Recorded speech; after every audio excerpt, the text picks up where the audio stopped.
Hello and welcome to our Return to School Roadmap, where we will share the COVID-safe return and operations for our students to return to face-to-face learning. I acknowledge that I am hosting this virtual assembly from the lands of the Darug people. I also acknowledge the ongoing custodians of the various lands on which you are all viewing from today, and the Aboriginal and Torres Strait Islander people participating in this assembly and throughout our school community. Today we'll cover in our session the key dates, our COVID-safe practices at our school, vaccinations, out of school hours care, and where you can find out more information. We're excited about our return to face-to-face learning and welcoming students and staff back on site where we know the best learning happens. We are taking a layered approach to ensuring our school is safe for our staff and students. Our guidance was developed with the New South Wales Health and is evidence-based to give us multiple layers of protection. It's important that we stick to the staged return to give us time to be ready to welcome back students on site.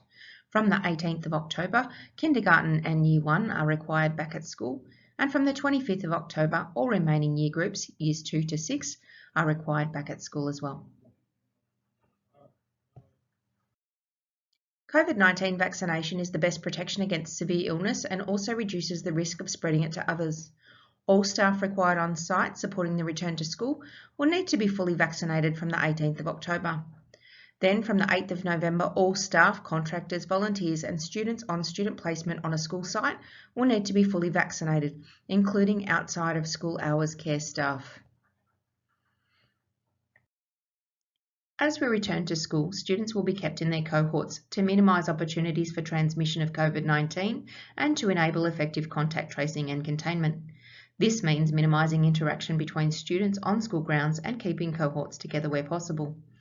Early Stage 1 and Stage 1 will be having recess and lunch at the same time.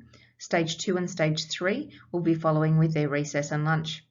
We have staggered entry and exit points with K2 coming in and out via the Kohler Gate, Stage 2 and support through the Office Gate, and Stage 3 at the South Gate at the end of the administration block.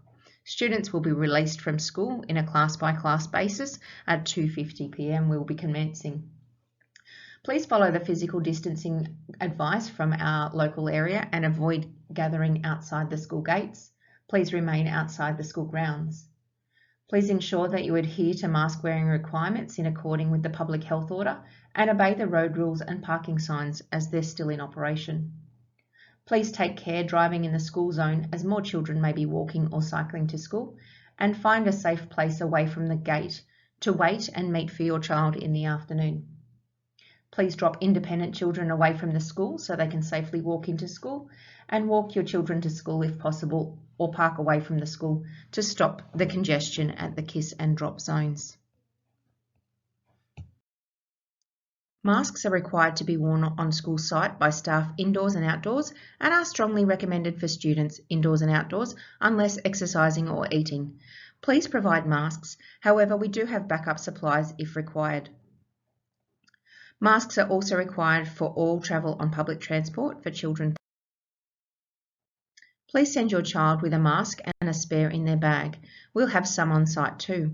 We have a graphic from New South Wales Health on how to fit a mask properly. Please have this conversation with your child. While masks are not required in the public health order for our primary students, they are strongly recommended by New South Wales Health, and the department has taken the decision that they are required as an important layer of protection for our staff, particularly while younger students are not yet vaccinated. There are some exemptions around mask wearing, eating and exercising being the key times.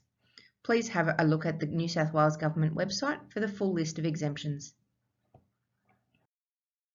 We have some visuals to support us in fitting a mask to a younger child, and we can share them with you.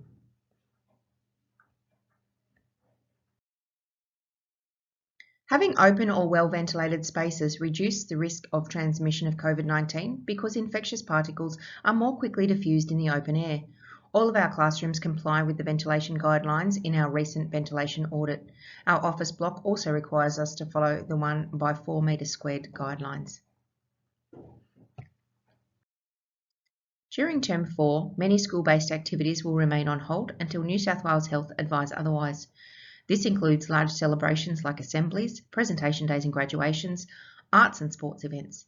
If New South Wales Health advice changes, then we will let you know about changes as soon as possible. We are awaiting advice on presentation day, Year 6 game day and Year 6 farewell. Prefect nominations will be discussed with Year 5 over the coming weeks. On-site orientations and transition programs are not currently allowed in person on school sites until we are advised differently by New South Wales Health. We'll share more information in the coming weeks about our school's virtual orientation and transition program. Kindergarten orientation commences on the 19th of October with a parents and carer Zoom. The link is going to be sent via email. We're working with the high schools to support the transition of our Year 6 students to Year 7. Outside of school hours care operating on school sites will follow the same COVID-safe guidelines as public schools, including the requirements to be fully vaccinated from the 8th of November. Our USH will still continue to operate as it has previously.